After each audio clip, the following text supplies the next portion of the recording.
All right, Monali, go ahead. Okay.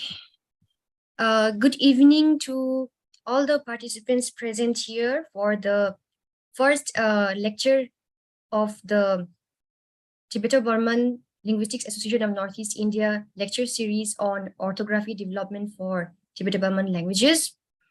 Today we have with us our speaker, Dr. Maung Nyeu from New York University and Harvard University, USA. And he will be talking on Tibeto-Burman languages of Bangladesh. And before we begin our session, I would like to request our president of the association, Dr. Pautang Haukip, to give a keynote address.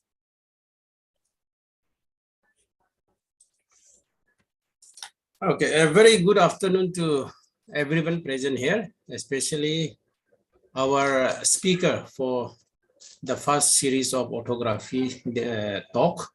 So we have in our midst a very distinguished linguist.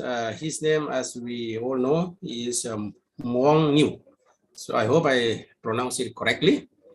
As our secretary has already introduced, he worked with two universities, New York University and Harvard University. His specialization, as I understood, is on Tibeto-Burman languages with a specific reference to Bangladesh. And he works extensively on the language policy, language development, language issue, endangered language, and so on and so forth. So it is my honor, Dr. Maung, to welcome you for this series of talk. We are entering into the 5th series ever since we have formed or started our organization way back in 2019. So we are really privileged to have you in our midst. And as you must be familiar, orthography is one of the issues which confront most of the tribal and also scheduled languages of Northeast India. We are faced with very basic issues such as standardization, spelling standardization, and also other pedagogical materials, aside lack of what I call, if I may use, lack of support or from the government and institution. So as we all know, Northeast India houses a number of language families, of which Tibeto-Burman is the most numerous in terms of numbers, but not in terms of language development. So without further ado, and without wasting too much of time, I welcome Dr. Maung Nyeu to proceed with his presentation. And at the end of his presentation, audience or participants are requested to, or maybe free to ask any questions relating to his talk. So thank you. So the floor is yours, Doctor. Thank you, Dr. Haukip, for the keynote address. I would like to make an announcement that just a few minutes ago, we heard of tragic news of Professor Umarani Pappuswamy, Deputy Director, Central Institute of Indian Languages, CIL, Mysuru, that her mother passed away. She was supposed to be our last speaker of this lecture series. So we would like to pay our condolence here by praying at least for 60 seconds.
May our Professor Umarani ma'am's mother rest in eternal peace. Thank you for your kind cooperation. Before Dr. Maung begins his talk, I would like to take the privilege of giving a brief profile besides what Dr. Haukip has said. Dr. Maung is an indigenous scholar, academic, and activist.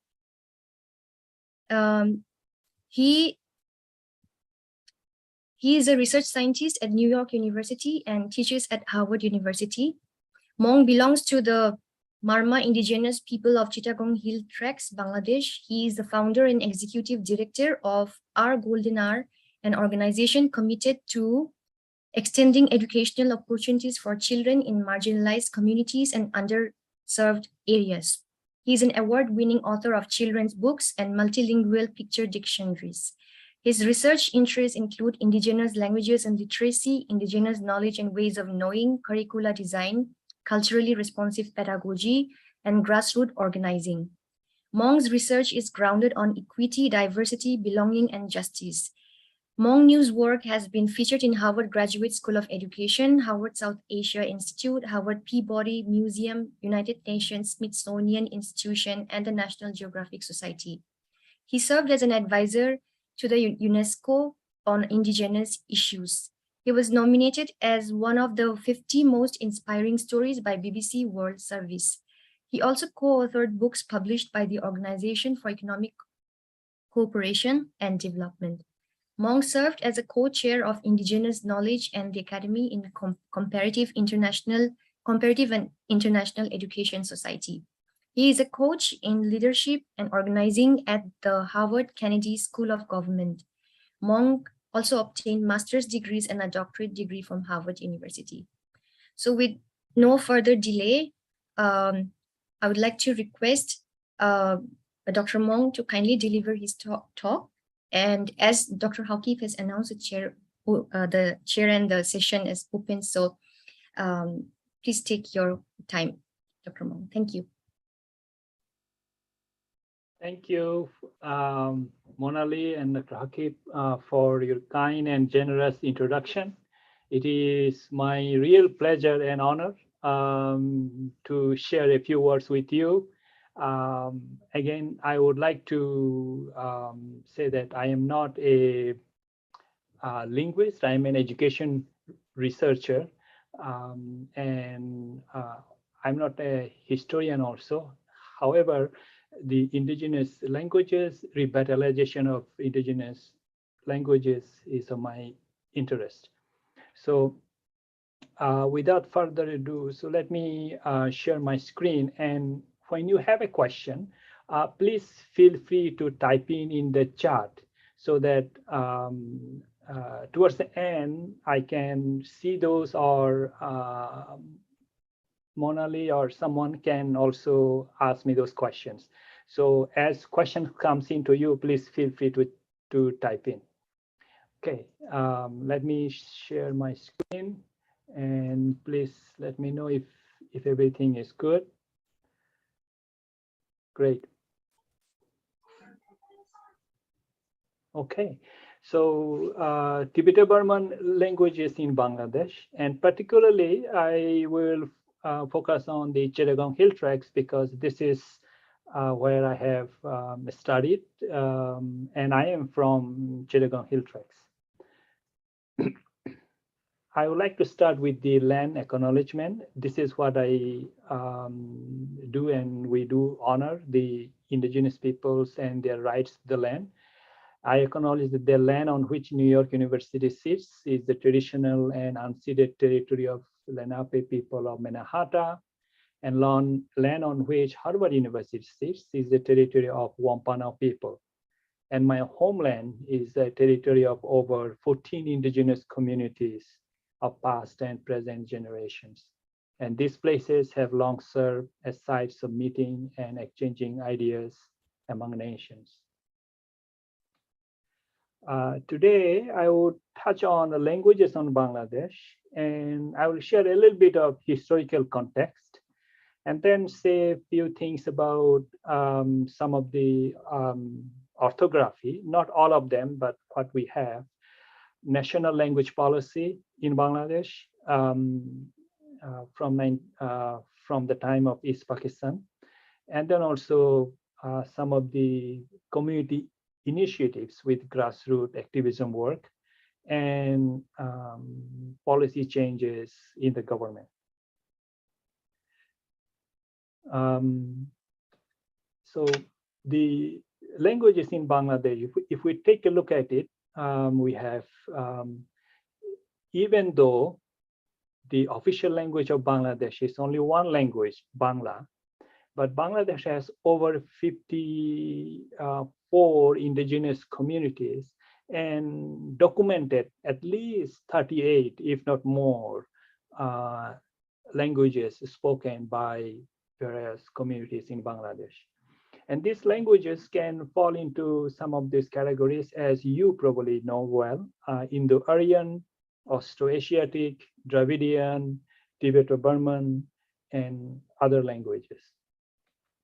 So you can get a map of idea, and this map is not complete, but you get a general sense of where those languages lie. If you look at the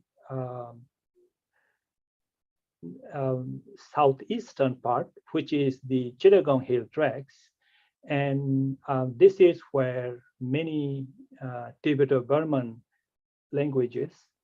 I am from the community called Marma, and the Marma people also live in India, in Tripura and in Mizoram. In Tripura, they are known as Maung. But we are the same language. And also similarly, we have Chakma people, Tonchanya people. So Chakma people also live in Bangladesh as well as in India. Tripura people also who speak the Kokborok language, they also live in the Tripura state of India, but also in the northwestern part of the Chittagong Hill Tracts. So, and also southeastern part of the Chittagong Hill. So Tripura community, Chakma community, Marma community, they are in various parts of Chittagong Hill Tracts. And I can go more specific. There are also Bom, Kuni, Mizo, which is similar to people in Mizoram, they are linguistically. And near the Sylhet, which is, I would say, northeastern corner, we have people who speak Khasiya. Our Khasiya people speak Khashi, Manipuri. And then where we have border with Meghalaya, you have people speaking Garo, Assamia, and many other languages. So in the Aryan languages of Bangladesh, we have Bangla, we have Chakma, which is in the Chittagong Hill Tracts primarily, and Tonchanya. There are some Chakmas in the Cox's Bazar also. Cox's Bazar is the, if I go back here, it's here at the bottom where it is touches the Rakhine state of Myanmar. That's the Cox's Bazar. So both Chakma and Tonchanya people can be found also in Cox's Bazar. Assamese, Sadri. We have Bihari people who came from Bihar during the 1947 partition and still in Bangladesh, and many of them are very much discriminated. And I will be happy to answer questions on them, and also Hajang people. Now, Bangla has many local variations in Bangladesh, to the point that sometimes people from Dhaka have a difficulty understanding, say, a regional Bangla if they are not familiar. So they can get a sense of what they are talking about, but they may not understand much. So, for example, one of the difficulties people say for people who will speak standard Bangla is Chittagonian. those people who live in the Chittagong division or Chittagong region, more specifically Chittagong, Cox's Bazar area.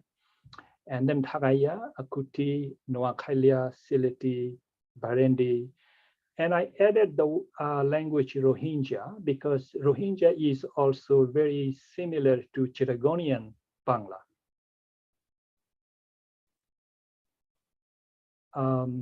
When we look at the Austro-Asiatic languages of Bangladesh, we have Santali, spoken mainly in Rajshahi and Rangpur. So Rajshahi and Rangpur are here. You can see that Santali. Kharsi, as I mentioned before here, it is more mostly spoken in Sylhet. It is also spoken in Meghalaya. And then also Mundari, Koda, Pinar. So these are also primarily spoken in this Rajshahi and Rangpur division. Dravidian language, also we have Kuruk. Kuruk people live in the Sylhet near the tea gardens and also here. And Shuariya Paharia, this is also another Dravidian language. Now that brings me to the main category of today that I like to touch a little bit more is about Tibeto-Burman languages. Marma, which I am one of the member from the Marma community, live in the Chittagong Hill Tracts. And then Rakhine, these are people who live in the Cox's Bazar area. Now Rakhine is also to be known as Arakanese because the Arakan state of Myanmar, they also call themselves Rakhine. So these are the same group of people, but over the time, the border had changed, but people did not really cross much. So it is more of the political boundary of the countries have changed. So these people remain in that place for thousands of years. So I will touch a little bit on this. Kokborok is the language, but it is the Tripuri people. So Tripura state of India, as well as in the Chittagong Hill Tracts. Mro or Mro, so is also one of the oldest ethnic groups in the Chittagong Hill Tracts region. Chin, now Chin language has some varieties of different groups use their name, such as Keang, Bom, Kumi, Asho, and also there are one or two groups like Hakka or Mara. And then we have Jak, also known as sometimes Sak, Atong. Atong is spoken in Mymensingh division. Koch is also in Mymensingh. So Mymensingh is up here. And then Meitei, which is Manipuri. Megam, Mizo is the language very similar to what you have in the Mizoram, and Pankoa. There could be more, but this is a good list of the Tibeto-Burman languages of Bangladesh. Now, historical context. So it would be interesting to look at the historical context, although we have seen there are different interpretation by historian at different times. But what we gather here, I will ask a simple question, kind of riddle. What do a 3rd century BC Emperor Ashoka, Hindu god Rama, and a Mughal prince have in common, right? So if you can guess, you can type it in. But now this is primarily looking at the Chittagong division and the Chittagong Hill Tracts. So here is the Chittagong division in red. And within the Chittagong division, there is Chittagong, Noakhali, and Komilla. If you exclude those, or Cox's Bazar, then on the right-hand side, the green map, green color is the Chittagong Hill Tracts, which has three districts, Khagrachuri on the top, Rangamati in between. So Khagrachuri has a border with Tripura state. Rangamati has a border with Mizoram state, as well as the Chin state, and the Bandarban, which has border with Rakhine state, as well as Rakhine state of Myanmar. So historical context,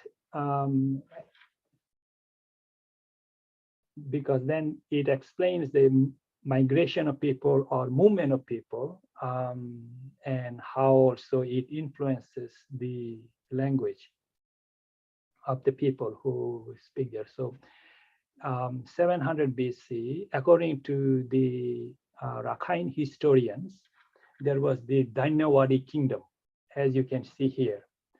And at that time, when we know about the Bengal, meaning that long before Bangladesh, it was East Pakistan, long before East Pakistan, it was East Bengal, and then long before East Bengal, it was just Bengal, so and so forth. So I think that historically, you have the Dainawadi kingdom, which is the present day Arakan state or Rakhine state.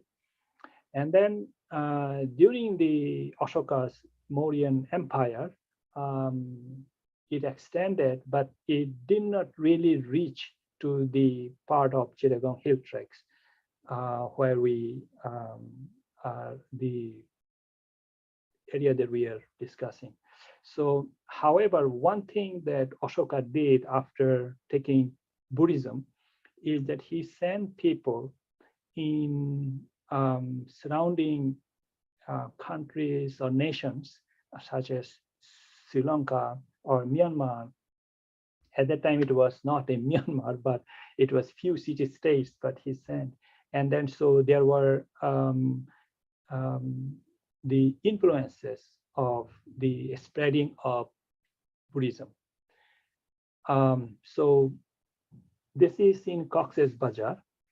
And there is a Buddhist temple called Rang U Rangkut.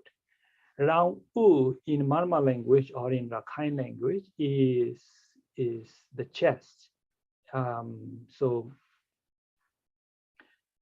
Rang U Rangkut Buddhist temple, and during Ashoka's time, when he sent his people to different parts where they wanted have the Buddhism spread, and that's when this that means that this region Ramu was inhabited by people in 268 BCE.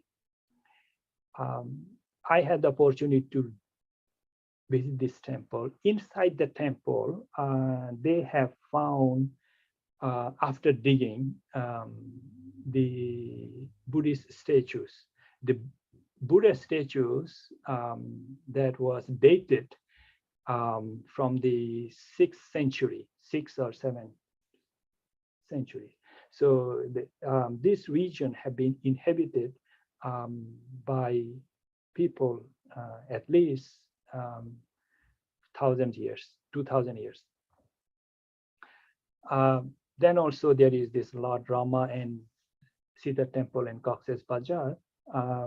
There was belief that Lord Rama and Sita came to visit this place when they were in exile. Now this is the Rakhine Arakan map in the Dutch map, meaning that when Portuguese came to this region in 15th century or in early 16th centuries, they have the map. This is the Ramu, Rangkut, Ramu, the area that I was talking about. And then this is the kingdom of Arakan. That means that around that time, at least around that time, we don't know, I don't have the map before that, but around that time, this Chittagong region was part of Arakan. And Arakan was not part of the Burma at that time, so Arakan was an independent state. Now that brings me to also another historical context. This is Taj Mahal, you can see. When you know the history of this place a lot more than I do, when there was a battle for accession after Shah Jahan, Emperor Shah Jahan passed away, Aurangzeb fought his brother, and his brother Shah Shuja, who was defeated by Aurangzeb's army, he fled to Arakan. When he fled to Arakan, he fled through the Chittagong and Cox's Bazar, and also he brought the people with him. So, and many of them stayed there for rest of their lives and also subsequent generations. And Shah Shuja died in Arakan. And at that time, so this is a Portuguese place in Chittagong. It was a court for some time. Now it is almost abandoned, but you can see that the influence of the Portuguese words can be found in the Chittagonian language. So in 1666, Shaista Khan, who is the one of the Subadar, he from the Mughal Empire expanded and defeated Arakanese and took over this Chittagong region. So Arakan, one part of Arakan went to the Chittagong. The remaining part of Arakan was captured by the Burma. So that means that the Arakan is a country, or Rakhine, these people call them, in Rakhine state. It is that part of this country fell into the present-day Bangladesh, and another part fell into the present-day Myanmar. So yes, and then Burma becomes part of British Empire, and this is a Rakhine, according to the Rakhine historians, there may be some question on the earliest times, but there are a lot of documented evidence from, say, 3rd century, 7th century, and so on, so on. This 1430, which is the golden era of Maung, and that's when also it was it has expanded. Now let me share a few words on orthography. So this is Marma. So the Marma use the same alphabet as Rakhine people. And the Marma alphabet and Rakhine alphabet is the same as Burmese alphabet. The pronunciation have some differences, and some of the words used in the language and the way it is spoken have differences. However, the alphabet set, the basic alphabet, Kaji, Kakwe, Gange, is the same. And this is Mro, another Tibeto-Burman language, and one of the oldest ethnic groups in the Chittagong Hill Tracts. This is the Mro alphabet. And Mro alphabet is recent, fairly recent, and I can speak more about it. But Mro people and the language existed for millennia. And then this is Chakma and Chakma group's alphabet. Now, when it comes to Kokborok, which is the Tripuri language, within Bangladesh, currently, the Latin alphabets, the English alphabets are used to write the Kokborok language. Although someone from the Tripura state, I'm not sure I fully remember, some Tibeto-Burman, and also his team has been working on revitalizing the IMR script. And it is mentioned that this IMR script was the script used in writing the Kokborok language, but very few writing left. So even the linguists have a difficult time to revive the language as well as making it the mainstream for writing the Kokborok language. Now, on the Tripura state side, they use what I have seen, and please correct me if I'm wrong, they have used Bangla letters to write the Kokborok. But on the Bangladesh side, we use the Latin alphabets. So this is another interesting case that I wanted to share with you. So on the left-hand side, it is the Tibeto-Burman. And on the right-hand side is Indo-Aryan, right? So on the left-hand side, it is Marma. On the right-hand side is Chakma. Now, if you look at this word, at the first one, Kaji, or some say Kagri, it is Ka.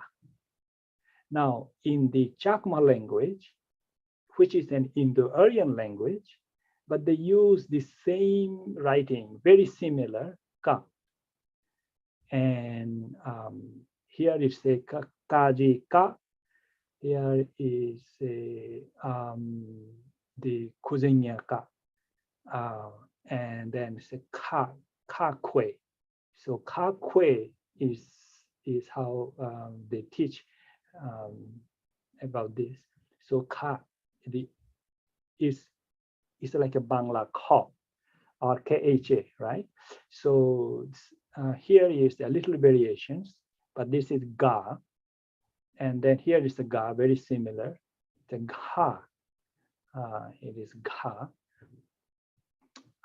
And this is Nga.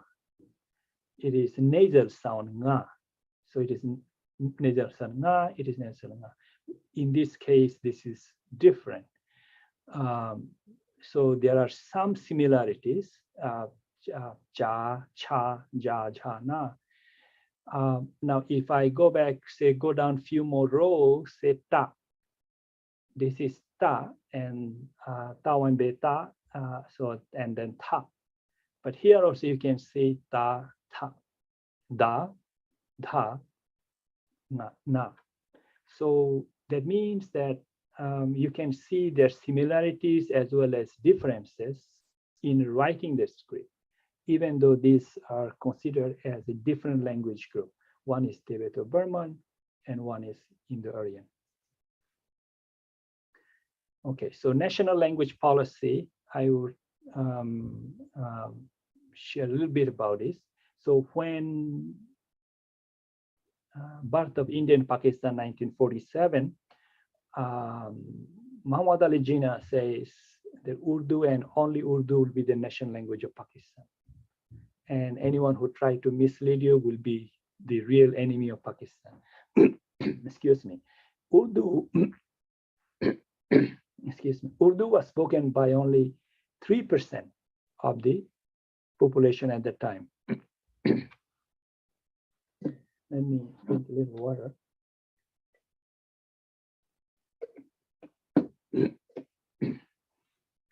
So, and then there was protest in East Pakistan, which led to the 5 young men were shot dead. and then Pakistan recognized it as Bangla official language in 1956.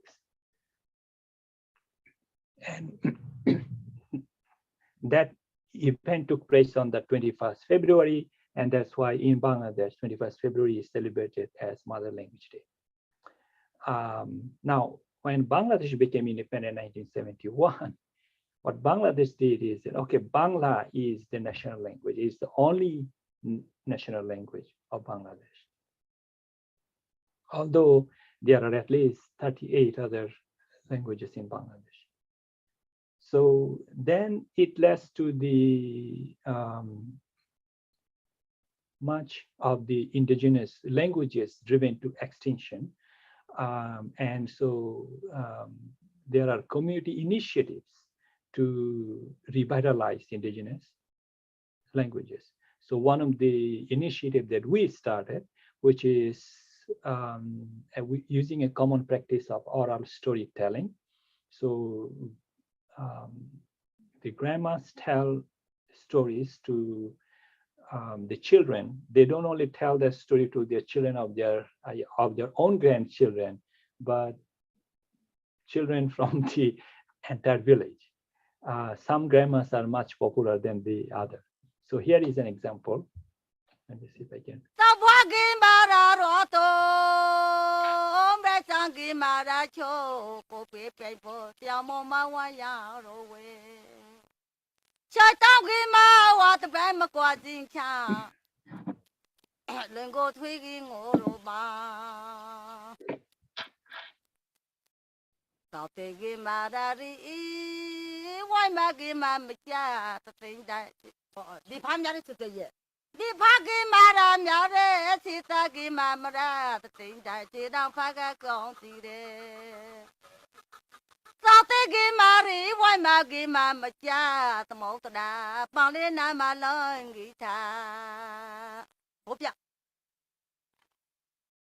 So she was singing or telling a story in poetic verses through using one of the Tibeto-Burman language.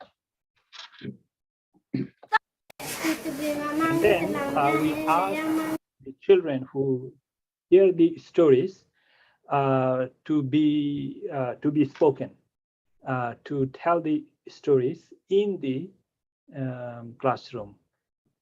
Sorry, let me see if I can.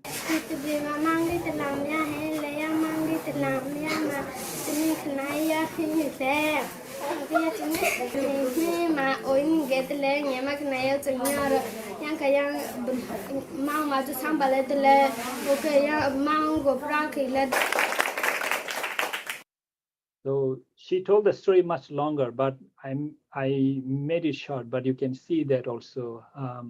This is something that when I asked her to tell the same story in Bangla, she could not.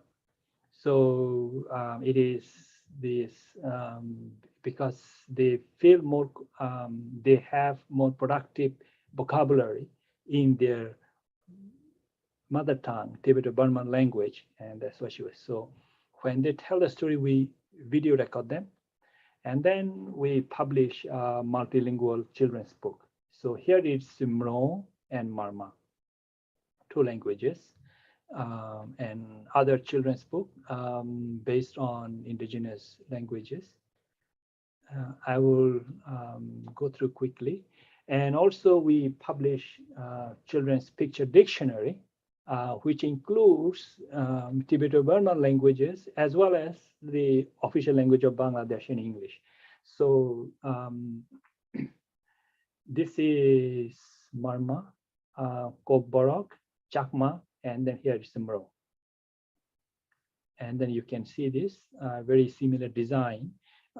Again, these are the 4 Tibeto-Burman languages. So this is to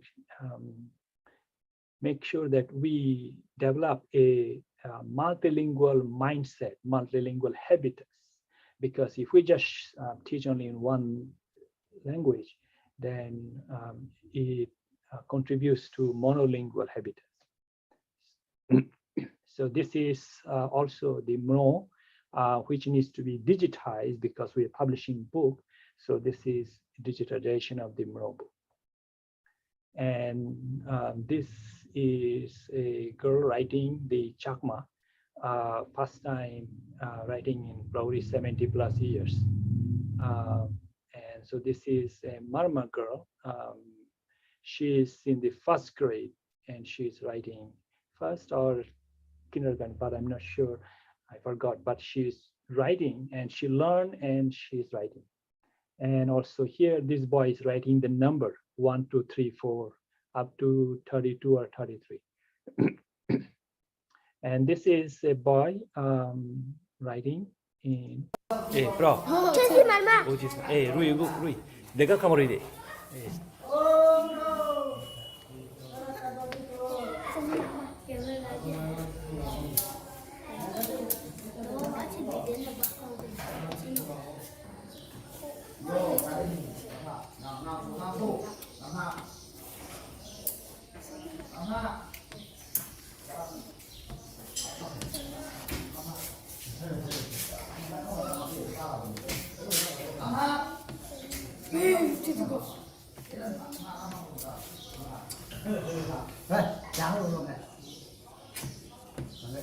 Eh, 저기 teman Eh, bro. So you saw this boy is writing and writing his name. And here is a girl who not only learned how to write the Mro, but also trying to show to other boys who are just probably a little younger than her. I say she will be our next teacher. So curriculum design, we use this, the textbooks, because we publish many books, and then these books are then used in the classroom setting. And here are stories which are also in 4 languages. More, I will just skim through a few of them. It also reflects indigenous communities and culture. This is Mro, Chakma, Kokborok, English, and here is a Marma. And this is about a fish. It is not a fish. And so by the use of the community work, community initiatives, now you can see that people started using it in the social setting, which was not there even say 15 or 20 years ago. So this is a Buddhist monk's birthday. He passed away. He was highly respected Buddhist monk. But you can see that in the back, here is Bangla and then English and then is in Chakma language. And also last year, we had this revival of indigenous languages through indigenous film festival. So that means that you can see that many indigenous language-based films, short films are made and then shared. So Marma, Mro, Chakma, Kokborok, and other languages. And this is a picture from the classroom from the Tripura in India. So they have started learning the Marma.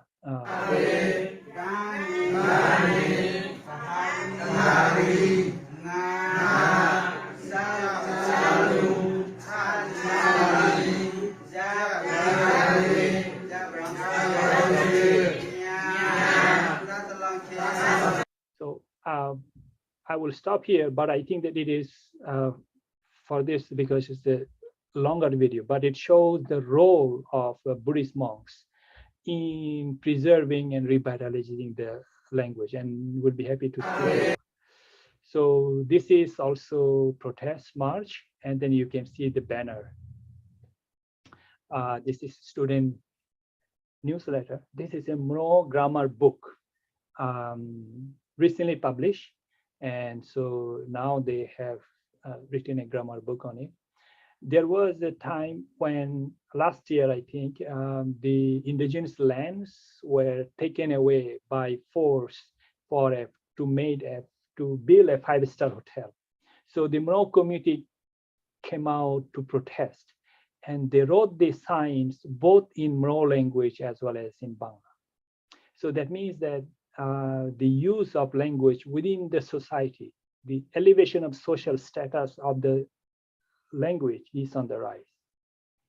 And then last piece, I would say finally a change after many meetings and discussions and demands and movement on the streets. Bangladesh government changes the language of instruction policy for K-3 and in CHT. So that means that the children are now getting one book in their mother tongue in 3 languages of Chittagong Hill Tracts. There are other languages, but only in 3 languages here, the Chittagong Hill Tracts: Marma, Chakma, and Kokborok. And it says that most of my students are happy with the books and being the mother tongue. So they speak at their home, but also they're learning. So give them the confidence to do better in their exam. This makes me hopeful about future Jonaki Tripura indigenous school teacher. So this creates hope within the community. This work has long been coming, but gradual progress, slow but gradual progress. Lesson learned, I would just say a few words. We cannot wait for the government to revitalize our endangered indigenous languages. Why? Because a government that doesn't recognize or acknowledge this is a problem, they're less likely to be the agent to solve it. So that means that community has to come and do the work initially. Proximity matters. That means that wherever the language is, we have to go there, work with the community members, parents, indigenous elders. Start with children. That's what I got the advice from Professor Noam Chomsky, who was here at MIT, and now it is in Arizona. And also it has to be coupled with teacher professional development. That means that teachers don't know the language, how to write, because they didn't learn it. So even the teachers speak. So if we want to have the language revitalization, we need to have the teachers learn how to read and write. They can speak, but how to read and write. So, and how to teach a language. So they need the teacher professional development. And also curriculum is relevant to the lives of the students. And then in many communities, you'll find when it comes to language, few of them are more interested, enthusiastic, and then use them as a guide as who are the early adopters. So we say language and culture and identity. Language and culture mutually influence each other, and then they influence our identity, individual identity, but more so our social identity. But I say that this is incomplete until and unless we recognize the power differential. And we can see that what Pakistan has done in 1947, in 1952, as well as at the 1972 when Bangladesh made the language policy of Bangladesh. The other thing I found quite useful is international collaboration with indigenous communities. Here is an example of Ainu and Maori. So Maori people have revitalized the Maori language for many years, and they came to Japan and to help the Ainu indigenous group to revitalize their indigenous languages. So I would say these languages in these regions have much similarity. Tibeto-Burman languages, both in the Chittagong Hill Tracts, Northeast India, including Sikkim, and also the Chin state and Rakhine state of Myanmar. So there is opportunity for collaboration among us, and I would be interested in learning more if anyone is interested. So when I am not busy with my story, with my academic work, one of my favorite things is go to share stories with the children from the storybooks using my language. I can speak Marma, Chakma, and somewhat Kokborok. So here is an example.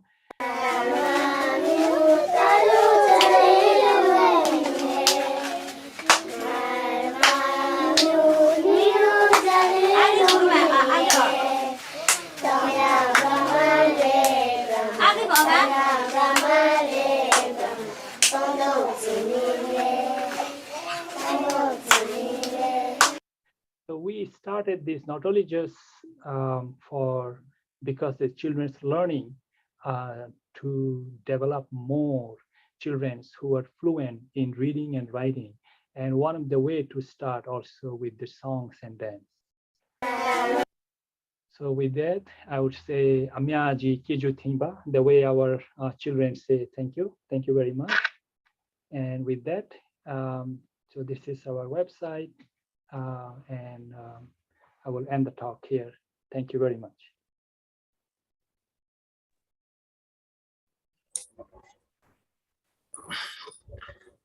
Okay, thank you very much, Dr. Maung, for taking us into a very exciting experience, so to speak, of your personal commitment and your work in that region of Chittagong Hill Track, which are very close to Northeast India and also some parts of Tin Hills of Myanmar. So that was really very interesting. Particularly, many of us, though we share a close geographical ties, but because of geographical boundaries, we are not able to appreciate the other side of the story. And you have taken us into the history and then the culture, and also your personal touch with the people. So that was really interesting. So now I would like to, before I give the floor to Monali, I would like to invite questions. Some question has been already placed here. So may I read it out for you? So Marma and Chakma languages are influenced by Burmese script. This is also the case with Thai languages of India. Many letters are similar to Thai Khamti. And another question is Myanmar a tonal language? So thank you, Dr. Bishakha Dash. And the Marma language influenced by Burmese script. Now, when it comes to Chakma, I cannot say that this is when in the oral version of the Chakma. The written Chakma script is it, as I have shared with you, it shows that there is some similarity with the Burmese script. Why? Because of the historical context that you can see that there are Chakma people live in Rakhine state today.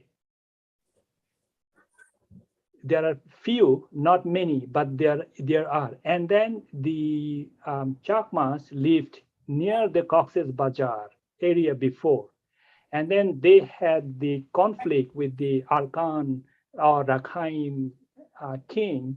So they were pushed out from the southern side to the northern side. And so they migrated from the Cox's Bazar area to the present day Rangamati or Khagrachuri side.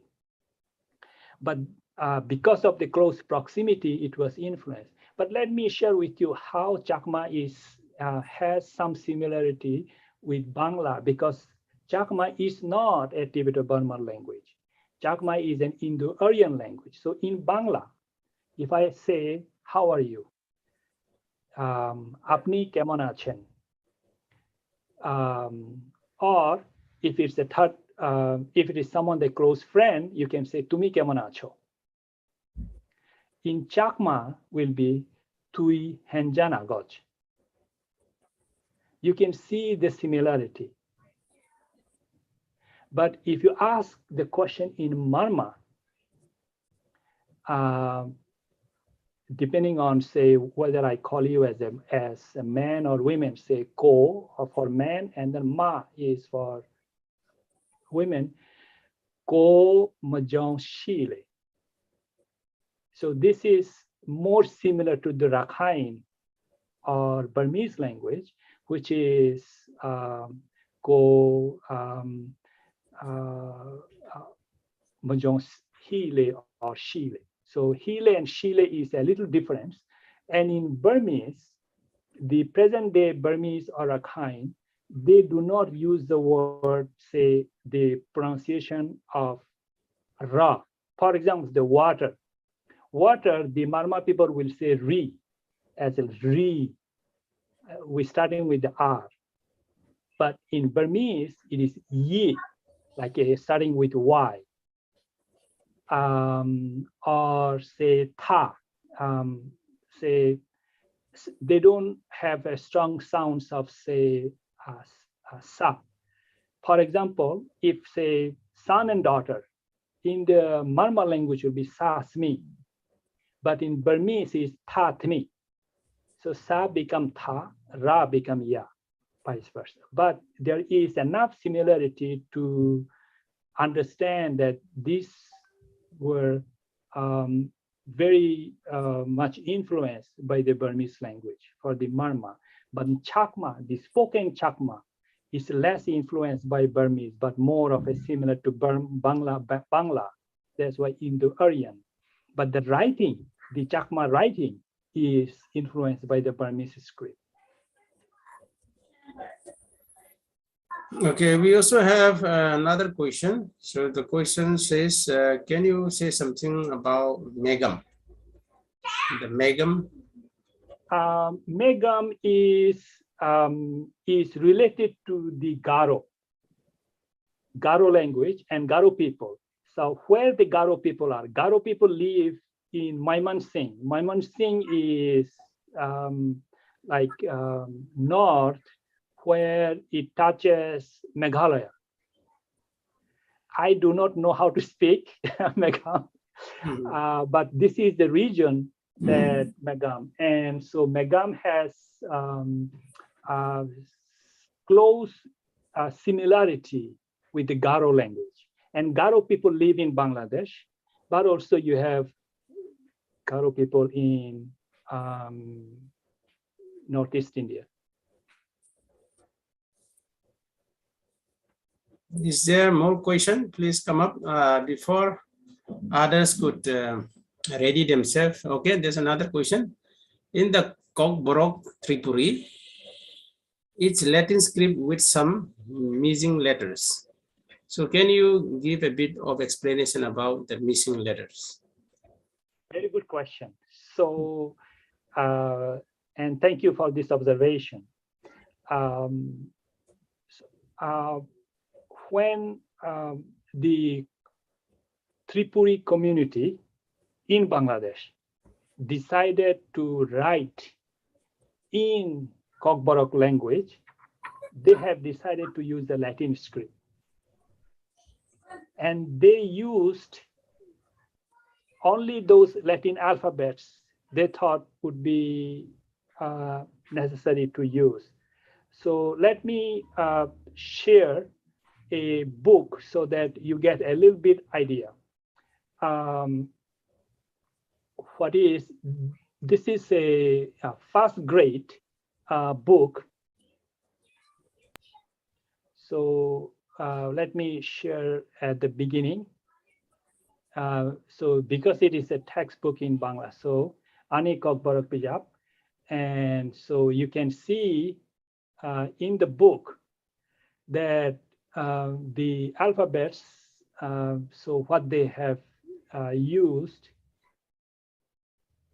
they have used those alphabets that they needed to use. So they don't use all the letters of Latin alphabet. So suppose if you're learning English, so you go from A to Z or Z, sometimes people call it, but here they use only the letters or only teach those letters that the Kokborok, the Tripuri community of Bangladesh thought relevant to teach. So that's why this alphabet set. This is the question. So this is a very good question. Thank you. Because they are not teaching English here. They are teaching Kokborok. And then so they are just using the Latin script, whatever Latin script is necessary. So you can see that entire book is written. Again, this is a first grade book, so there is not a lot of text and short stories, but you get an idea. Thank you for this good question. There are a few more questions. What are the challenges related to orthography we should expect to face in compiling a dictionary? Yes. So what are your there- challenges? Yeah. I think initially what happens is that the indigenous communities who have a relatively larger, I use the word relatively, larger population. So the Chakma or Marma, both of them have population over, say, 200,000, if not more. I think that it is 300,000 also or more. The Tripura people, the Tripuri people is also close to that number. So what government has done is that they have taken these 3 languages to teach only and marginalize rest of the Tibeto-Burman languages. So now what will happen is that because of these policies, rest of the Tibeto-Burman languages in Bangladesh will be pushed to even further to extinction. And I think if we believe in language, if we believe in education also, that every language counts and every child counts. Your mother has a tongue, my mother doesn't have a tongue, that is not correct, right? My mother has a tongue too. So how do we value every mother tongue? And I think so those, they do not get into the textbook. Now they are not being printed, they are not being shared, and then so they are driven to extinction.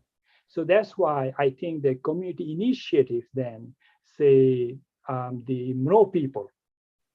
And in our children's book, you can see that we put the Mro alphabets or Mro words at the top and put the English at the bottom. And this is by design. It is that we want to create an idea in the minds of children is that these languages are valued. And that's why we put the languages have a lower number of speakers at the top to make sure that they know that these languages exist. And not just monolingual, so that they know that even though they don't speak all those languages, they know that these languages exist. So what happens then? It creates a multilingual mindset. The government's policy of pushing one language for the last, say, 40 plus years since the independence of Bangladesh, it is somewhat misguided because the world is multilingual. It's not monolingual. But the government policy has been monolingual. So I think when we work in the field, and I would urge the Tibeto-Burman language group in Northeast India is also not to fall into that trap of revitalizing 2-3 languages, which has a larger population group, because then we are doing to them what the government has done to us. And I think the challenge then, how you bring those languages, other Tibeto-Burman languages, into the discussion, writing their orthography, or helping to find a way to write it. Even if you don't have any way to write it, meaning that if there is no orthography, their own original script, say Kokborok, right? Not many people know how to write in Aima, but they have said, okay, we're going to write in Latin script in Bangladesh. In India, we'll write it in using Bangla script. So this is another way that we can use other languages, the Chak, the Bom, the Panko, the other groups, and the Mro, and make them visible and make them available for children to read. So one of the ways that we have taken, for example, we realize that in our community, who knows how to read and write our languages? And we found that the Buddhist monks are very good in reading and writing Marma script. And the elders who, like here, who sang, who told the story in poetic verses. Why? Because generation after generation, these stories are written down in Marma language. And the monk, I'm not saying it in a religious sense, not at all, but it is that if you want to be a Buddhist monk, you have to chant. And if you want to do the chanting, you have to learn the way that chanting has been taught. So what happens is that the Buddhist monks learn outside our schooling system how to read and write in Marma. And that's how the elders and the Buddhist monks who know how to read and write. So then we ask them to help us to translate, to write down, even to train our teachers. So we have our teacher mentors, but work with them closely so that they can help revitalize these languages. So we need to find who knows it and then bring them in our work so that we can work with creating dictionary or other educational materials. Thank you. Any more questions? So what about Jin languages? If I guess Jin languages are or speakers of Jin languages, they use the Roman script, the Latin script. So is it true? Okay.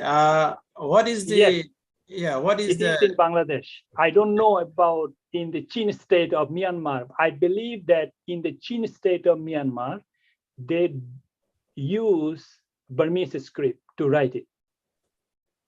So you can see how the national language influences sometime. But in the Chidong Hill Tracts, they use Latin script. I was thinking the Kokborok is a little bit, I would say, anomaly, because I was expecting in Bangladesh, where Bangla is the only national language, the Kokborok will be written using Bangla script. But the Tripuri community in Bangladesh decided to write it using Latin script. On India, on the other side, the Tripura community in India decided they're going to use Bangla script, which is I understand that in Tripura, because Bangla is also one of the languages of learning. Yeah, sir, one thing we have not decided. It has been imposed, truly speaking, because one problem we faced recently, Kokborok has been included in CBSE from 2022-23 session. So from Tripura government, they have instructed to set the question paper in Bangla script. So it's like imposition. Here we don't, actually students now from class 9, class 10, English medium school students, they prefer to write in Roman script or Latin script, what you call. But so we have been now facing problem. Schools have been writing representation after representation and our organizations to CBSE to set question paper in Roman script also. So it's like, that's what we also feel very sad. In Bangladesh, that Kokborok is, they are writing in Roman script. And here we can write. It's a democratic country, but we could not, our voices of majority is not taken into consent here. So it's very sad to say that. Thank you, Samir, for Samir Dev-Burma, for educating me. I do not know what you just shared because I know only the Bangladesh context. I know from the Tripura because what I read, what people publish. So yes, I think that instead of being imposition, it should be by the community members. What do the Tripuri community members would like to use? And if, of course, they can read Bangla because Bangla is also one of the languages there. But it shows the importance of what I mentioned in my presentation in the proximity matters, meaning that if we want to work with the language revitalization and Tibeto-Burman languages and other languages, we need to be close to the community and see what the community wish instead of being imposition. So thank you. Yes, I support community initiatives and also community decisions.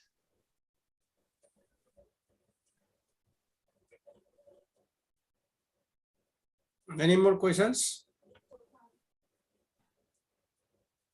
So it's really encouraging to see those communities whom you work with. They are writing, learning, reading in their either in either in the Burmese script, also in Arakan script, but not in Bangla script.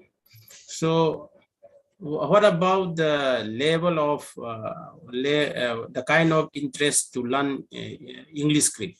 Is there a lot of interest to learn English script, or are they fine with Burmese or Arakani script?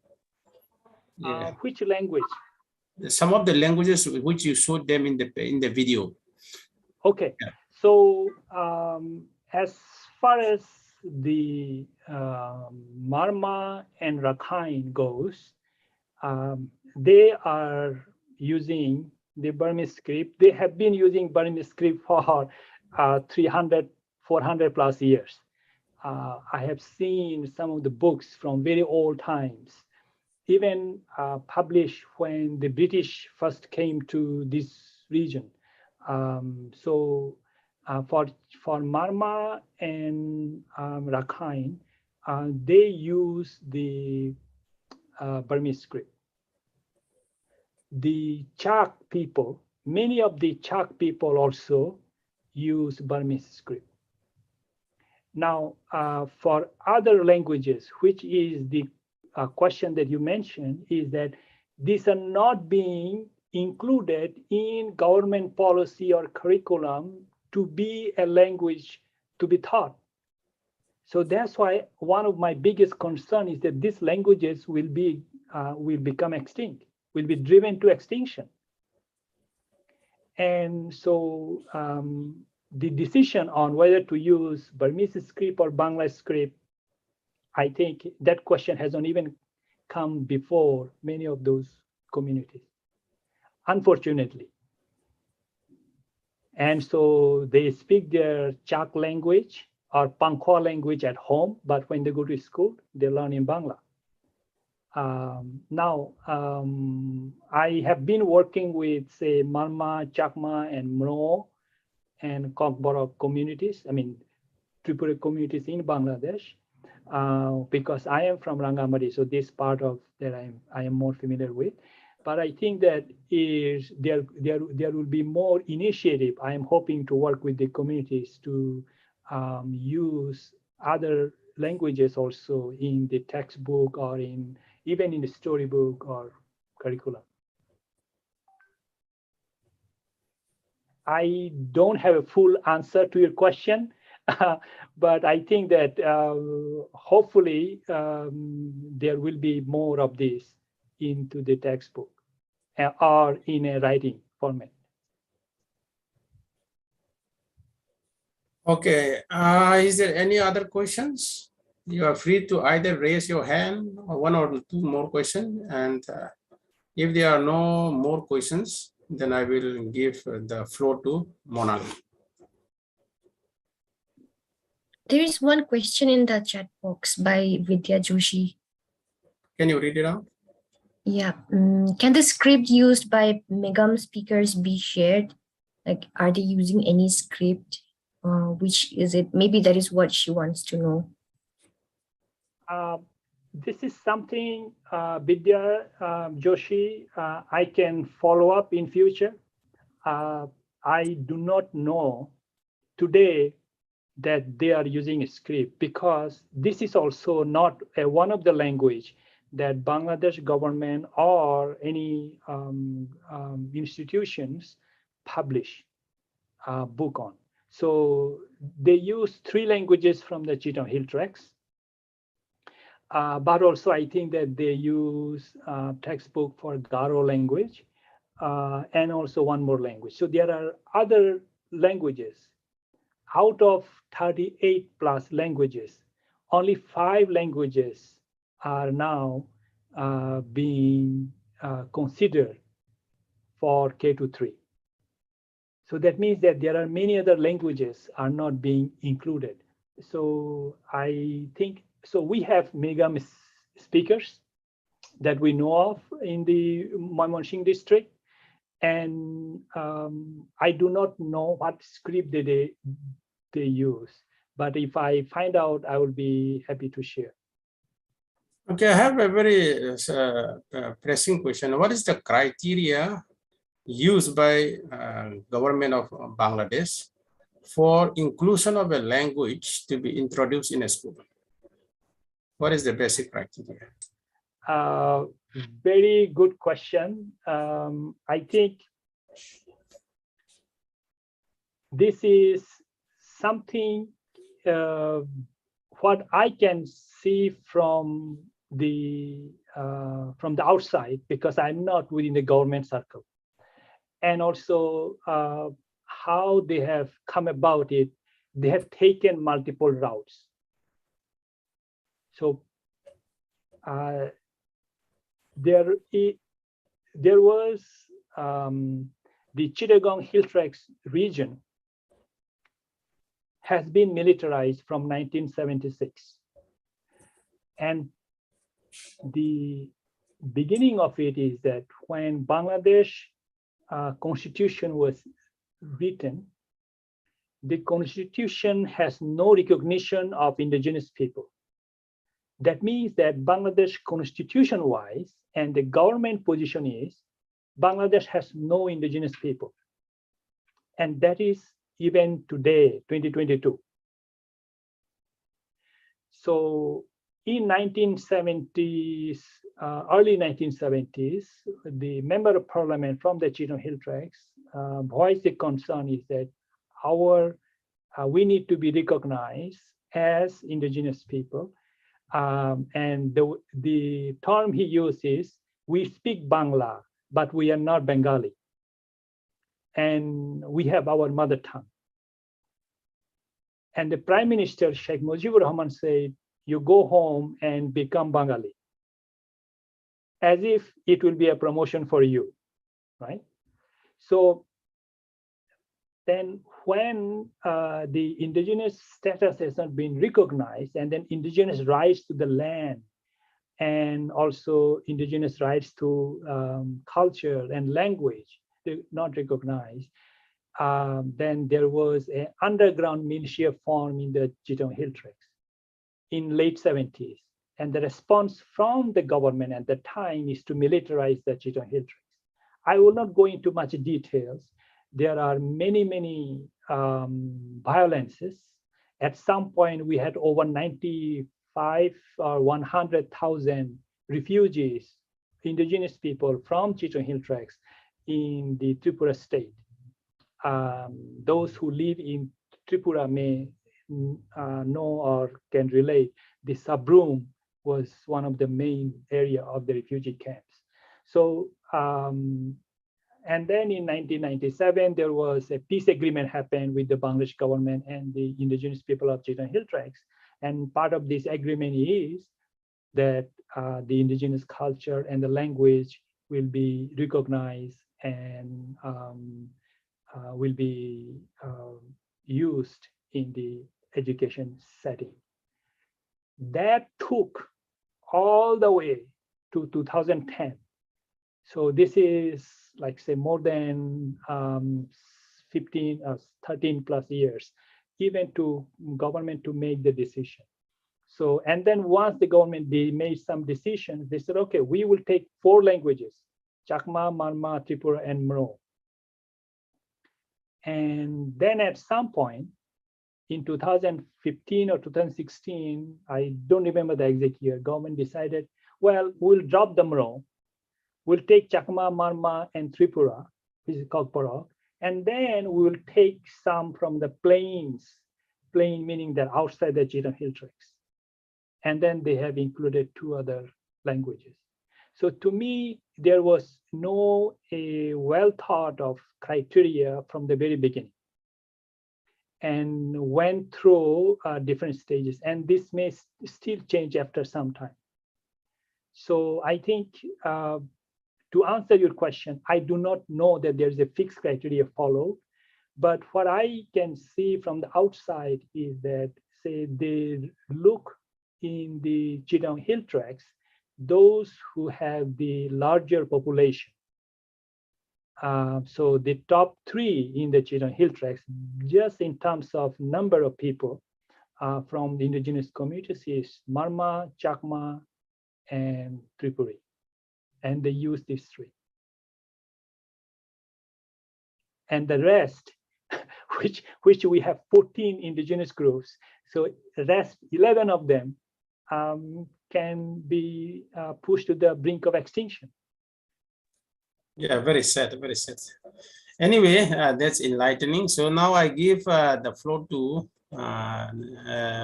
Monali and Bijen. So I hope most of the questions are answered. And now the floor is yours, Monali. Thank you, Mon. Thank you, Dr. Haukip, for chairing the session. And thank you to our speaker, Dr. Maung Nyeu, for such an enlightening talk. And it was such a great discussion we had. And I'm pretty sure that the participants must be having so many questions. And I think we will definitely share your email ID to them in our WhatsApp group in case if they have any further queries to make and to communicate and collaborate in the future. Thank you so much. I would like to request our Joint Secretary, Dr. L. Bijen Kumar Singh, to kindly give vote of thanks. Thank you, Monali.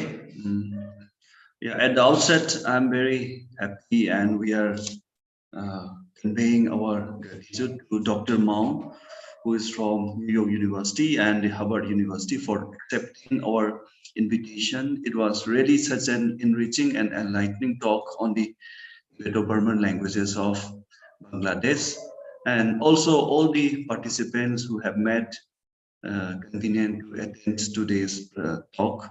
We are very thankful to you all as well. And our next talk we have scheduled on the October 29 by the Brook. So we look forward all you to be attended in the upcoming 2nd and the 3rd. 3rd will be by Dr. Vijay D. Souza on November 11. So these are some announcement as well. So we look forward all you to be there, and all the participants who have, their question and queries. We are very thankful to you for your active participation. And lastly, to our speaker, Dr. Maung, for giving a very clear clarification and response to all the questions and queries who were put in today's presentation. So with this note, thank you, everyone. And I think if there is any other announcement to be made, over to you, Monali. Yeah, thank you, Dr. Bijen. I think before we leave, we would like to take one group photo with Dr. Maung. Since you are our neighbor, you're from the country which is neighboring to Northeast India, it is very special to us. So we would not like to miss this opportunity of not having a photo with you. So I would like to request all the participants to kindly turn your cameras on so that we can have one group photo. And while people are turning on, I would also suggest that it would be an honor and pleasure for me to speak here and share a few words. If you have questions in future, please feel free to send me in the email. And I think, as I have shown in the New Zealand and Maori and Ainu groups, that there is a tremendous value in collaborating. We cannot wait for the government or officials to solve the problem. We have to be our change agent.